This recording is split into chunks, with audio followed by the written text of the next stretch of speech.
Hey guys, Thunder E here, and we are back with another professional photographer review. Hello. This time it's of the iPhone 11 Pro Max, and I know it's been a while because this man here has been on vacation, traveling the world, all that kind of fun stuff. How you doing, man? I'm good, and you? Yeah, good. So this is my buddy Marian Sell. He is a professional photographer. If you're watching this for the first time, he does some really awesome shoots. You can go check out his channel.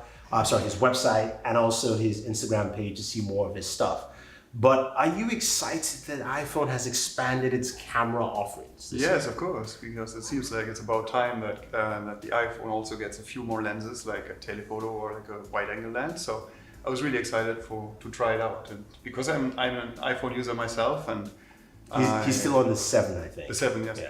So I always compared like all the phones that we have tested to whatever I have in my own pocket, and finally it seems like iPhone's catching up on the optical side of things. Okay, cool. So as usual, Marian will be giving you his thoughts on the iPhone 11 Pro Max camera. None of the thoughts are my own because I am not a professional. He is. So without wasting any more time, let's jump in. All right. All right, here we go. I found this little orange car and wanted to take 3 photos, one with each lens to get a comparison in sharpness and in detail. The regular lens, which is basically an equivalent of 26 millimeters, that is the lens that has the biggest sensor. And it is quite obviously also the sharpest lens, the lens that has the most detail. And I compared this to the lens that's called a telelens, which is technically not the right description because the telelens should be starting maybe around 70 millimeters equivalent. This one here is a 52 millimeter, which is typically considered a normal lens. And then we've got the super wide angle, which is actually insanely wide angle. I've been actually blown away. You can get really crazily distorted perspectives with this one. And it's super fun to play with this one. But well, looking at details, the most challenging area is of course the corner of the image. So let's look at this. The standard lens does a really good job at this.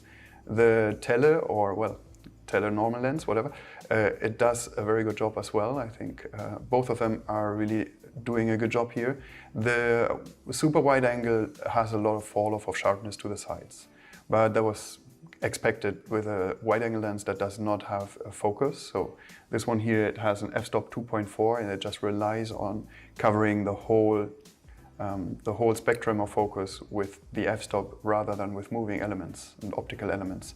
So looking at details, I really like what I'm seeing here on the regular lens. I am not going to complain about this one. It is a little bit sharpened.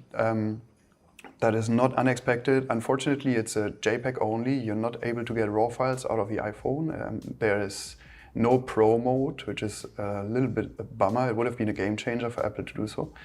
Comparing this to the longer lens, the leaves look a little digital. I'm not sure how much digital enhancement is in here inside this JPEG, but it does not look too bad. I'm not thrown off by any of these files actually. So we go over to a more challenging lighting situation, which is a backlit situation.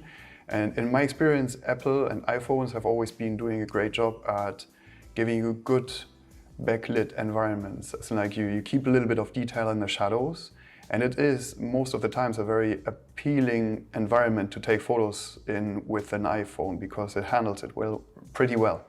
So I can now go ahead in this program in Capture One and push the shadows, for example, in all of these shots to see what the detail really looks like when you're zooming in. So I'm going to paste this on here and maybe actually raise the exposure a little bit just to see what we really get in the shadows. Let's see. So, and I'm zooming in into the super wide angle. You see there's a lot of grain. Good thing here is that this grain does not yet look like JPEG compression. If you had a RAW file, this would be looking much nicer actually. Same here on the regular lens. You get a lot of noise basically, but it could be worse. So I'd say for a JPEG file, this is actually pretty acceptable. And well, obviously the same thing for the longest lens. Unfortunately, no RAW files. They would have done a much better job in this environment. So we're looking now at a portrait mode shot, which is, I took this photo in a very challenging environment because there are a lot of moving elements, like the water spraying. When you import these photos with image capture, that's the program that you have to use to get the photos off your phone if you want to avoid using just a synchronization with the photo app or through iTunes, which is a little more painful. You get those images, you get two files basically. You get the one shot in the portrait mode, which is automatically taken with the longest lens, and you have no digital enhancement in the background. And you get another shot that has the digital enhancement built in, which is in this case the aperture mode. And I think the aperture that has been selected for this shot was 4.5. So inside the phone, we can show you this. I can change the f-stop and I can make the background more and less blurry. A few of you who know this channel, they know that this is not my favorite mode, and as of right now, I've only been really happy with one phone's portrait mode. That was the Google Pixel, the latest one, I think. Once again, zooming in into the details here, I don't really enjoy how the corners, the edges of her go into the background, as well as the hair. As I said, it's a challenging environment because there's a lot of moving elements, like the water splash. To me, this looks very digital, especially on a big screen like this one. A few random elements that should be out of focus by now are still in focus, even though they're visibly behind her. So to me, this doesn't look really natural, but you know what? I'm really searching for it. I think you can achieve cool photos where you isolate your subjects from the background. And you get a good, a nicer feeling shot than if you were just taking a regular photograph. All right, now we're looking at the night mode shots, and this is the standard lens. When you take photos at night time, the iPhone, it automatically suggests to do a night shot, which is a little icon that appears on the top left side of the screen. Whenever this icon appears, you can click it, and you can actually tell the phone if you'd like to do a longer or a shorter version of the nighttime exposure. These are great. This actually is not a too challenging environment for a nighttime shot because there are a lot of lights in there. I think it's really getting interesting when there's no more light at all. That's when the night mode really starts shining. Okay, but looking at these two, this is the longest lens. This is the standard lens. The standard lens has the best details, and I don't want to go ahead and complain here too much because I'm quite impressed of what this phone does when you're taking a photograph out of your hand at night. But they look a little bit soft to me. They look great on the iPhone display. They do not look so great on my screen over here once they're imported. So once again, depending on what you're doing with your images, this can be very, very much satisfying to you. A little thing that you should know is that the super wide angle lens does not allow you nighttime shots. So this is what you get when you take, in the very same environment, you take a night shot with the wide angle lens, and I'm going to push the exposure a little bit. You really get an understanding of that. Yeah, well, for some reason, Apple did not allow us to use night shot mode on the wide angle lens. I hope it's maybe just a software thing, and maybe they're going to implement it in a software update, hopefully. As of right now, it does look pretty bad on the super wide angle lens, so you have to stick to the regular and the longest lens. And I just moved a few, actually kilometers further, taking a night shot of a fountain. And here's something interesting. So most of the phones use the night shot by overlapping many single photographs, and I think Apple does the same thing. But interestingly here, there is an organic feel to the long time exposures, and you see how the water spray is actually, it has a motion blur to it. So I chose, on this photograph, I chose the longest exposure time that I was allowed to choose, which was inside the phone. It was telling me 3 seconds, but the actual exposure, at least here in the program, it says it's only 1/4 of a second. But I don't believe that. Actually, this seems to be, well, it's probably an overlay of several images, but this is at least a ½ second or so. And the amazing thing is that this has been shot out of my hand. I think people are going to forget very quickly how complicated it was just a few years back to take photographs at night. You basically have to run around with a tripod. And this is pretty amazing, especially comparing this to like phones that are just 2 years old. There has been a lot of progress, digital progress, in this special field of nighttime photography. Okay, I wanted to show you something that is the comparison between the iPhone 11 to the iPhone 7 at night. This here is a shot taken with the iPhone 11, and this here is a shot taken with the iPhone 7. The iPhone 7 shot, I already put a little curve on this one to brighten it up because it was even darker in original. You can see, especially in the very dark areas of this photograph, how much more detail you get out of the iPhone 11. So that's for like, let's say 3 years or so, the 3.5 years that are lying between those two phones. That is an insane improvement. You get all these details here that are completely gone in the iPhone 7, those little lines, you get them in the night shot of the iPhone 11. That is quite fantastic. I'm really happy with this. It looks to my eyes here on the screen, it looks really, really digital. That's just a side effect of the night mode for me personally. But it looks pretty awesome, and on the iPhone's screen it looks even better. And I want to show you these 3 frames because I do really enjoy shooting super wide angle. This one here in particular I want to show you because in this location, in this house, it was very, very difficult to get a cool environmental shot of the house. I tried to take a photograph with my iPhone, and I was running around trying to get a photograph that basically captures the feel of the house with my iPhone 7. Pretty much impossible because it is a narrow space. So with this iPhone 11 super wide angle, you really get a feel for the place, for the space. Also, you get a good feel for, once again in this file, now I'm being unfair, but you get a lot of blur towards the edges as well as you get a little bit round corners. I mean, obviously this is a 13mm equivalent. This is super wide angle. It would be unfair to just complain, but well, the corners are getting soft, that's for sure. Nonetheless, I couldn't have taken this photograph on a regular iPhone.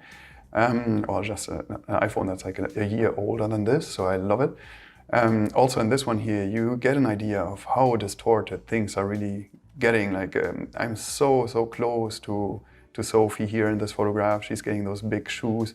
You know, it's like it's really fun how much distortion you can get if you want that. I wanted to show you this one here, which is a panoramic shot on the super wide lens. And you see on the one side, you see my feet. On the other side, you see my helmet because I was bicycle riding. And it's really cool that the iPhone allows you to take panoramic photographs on each lens as well as vertical and horizontal. This is really easy handling panoramic modes, really enjoyable. It's not perfect. I mean, you see there are like some edges that are a little bit, let's call them happy, I don't know.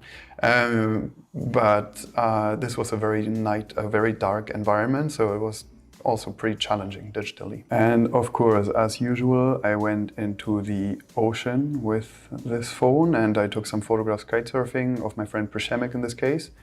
Once again, super wide angle lens is awesome for action shots. Like, it's kind of making everything looking very explosive. Maybe you see how all the clouds seem to be aiming into the center of the image. It's just because of this super wide angle feel of the lens.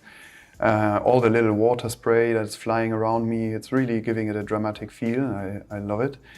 The autofocus on the longest lens is also quite good, so no problems. Actually, at the time when I was taking the photographs, I didn't know how to shoot bursts. You have to basically drag the shutter to the left side, then you start shooting bursts. I want to show you one thing, so it's a complaint actually. Well, as I said, if you're shooting with this phone to keep the images on phones and look at them on smartphones, it's fantastic. It's really fun. It's looking great. I want to show you this one here in particular though. So this is the longest lens, which everybody is calling a telelens, in comparison to actually a point and shoot telelens shot. So this here is actually a 200mm on a point and shoot. I'm not going to say the name right now because that would be unfair. Anyways, look at details. You get really sharp spray and glass and lines of the kite, hands, details in the hair. Compare that to the iPhone shot with the longest lens, where actually the water spray is looking like very compressed already. The clouds look so digital. It's really unfortunate. And that might be a smart HDR thing. So when I was standing there in the water, I did not go into the preferences and switch the smart HDR off to get a real comparison shot here. But it looks very digital. Everything looks very sharpened. So you can't really replace glass basically with digital enhancement, but the phones are getting there. They're getting smarter, and I basically wish that I had so much artificial intelligence in my professional cameras like the smartphones have these days. So you've heard Marian's thoughts on the iPhone 11 Pro Max, but there's some things that he likes, some things he doesn't like. Where does this put you with the new iPhone 11 Pro Max? So first things first, I really enjoyed taking photos with it. It's natural for me because I'm an iPhone user in the first place. And I think that for the most non-professional users, like non-professional, as in like non-photographers, this is going to properly replace the need to have a bigger camera. You won't need a point and shoot anymore. If you're going on a vacation trip and you want to take photographs that you share with friends, the new lenses are fun. It's great. You can zoom in, you can zoom out, you can get lots of different perspectives. Also, I think that the editing tool inside the phone are really, really nice. It's really fun to edit. Like you get a nice haptic feedback whenever you're changing something. So there's actually a quite intuitive feel to it. Once you're getting used to it, of course. The crop tool, I have to complain about the crop tool. It's really, really painful for me. And once you're ending up in a weird format, it's difficult to get out of it. So Apple has to ameliorate this. A little thing about filming is that you can't change lenses whilst you're filming, which is unfortunate. Like it would be lovely to being able to like start a little film with a regular lens, then switch to super wide angle, switch to the longest lens. But unfortunately, iPhone or Apple only allows you to do digital zoom and not optical lens switches. It would be nice if they were allowing you to do that at one point. But it's waterproof, it's sandproof. I mean, I was a little bit mean by taking a point and shoot photograph and comparing it to this one, but I wanted to make a point as well. You know, if your ambition is to look at those photographs also on computer screens as well as maybe printing them, then I highly recommend having a real camera. On the other hand, I'm standing in the water, getting water spray on me with my point and shoot. I'm really concerned to destroy that thing. With the iPhone, it doesn't matter. You know, you can drop it underwater. You do whatever you want. You throw it into the sand, and it's definitely going to survive that. So. He's only saying that because last year we had one phone that died on us. Died on us about 2 or 3 times in water. Yeah. I won't mention names yet. So, yeah. So I love it. It's a great tool. It's fun. Okay. What else can I say? Just one more question before we wrap up. Yeah. I know we haven't done a lot of phones in the second half of the year, but where do you place this camera compared to say like the P30, which we saw earlier, and say even the phones we looked at last year? Yeah. Do you think this is a huge improvement for Apple, or do you think that they're the same level of the competition? So I think that Apple is catching up. For Apple, it's a huge improvement, but the other brands like Huawei and Samsung and even OnePlus, they've already been on it. They already had a few different lenses. So I think that the Huawei was, as of right now, like Apple is. I didn't do a one-on-one comparison, so I can't say which one's better or worse. Yeah. We'll do that probably, but Apple is catching up, and it's a good flagship phone to have for Apple, that's for sure. Okay. But I think Huawei has already been there like a little while ago as well as Samsung maybe. So they're making good advertising. I think they're putting things into your head where you're thinking, wow, this is really something amazing. But it's already been around. Yeah, true. Anyway, guys, thank you very much. I want to thank Marian again, as always, for spending the time to make this video for you guys. If there's anything you want to see and any other devices, we will be doing one on the Huawei Mate 30 Pro. And also the Pixel 4, when that comes out. Remember, he said he loved the portrait mode on the Pixel devices. So we'll see. And maybe we even do a best stuff at the end of the year. So Stay tuned. Don't forget to like and share. Definitely check out Marian's Instagram page and also his website. I'll have the links for you guys down below. Thank you very much, and always enjoy your entertainment. Bye bye.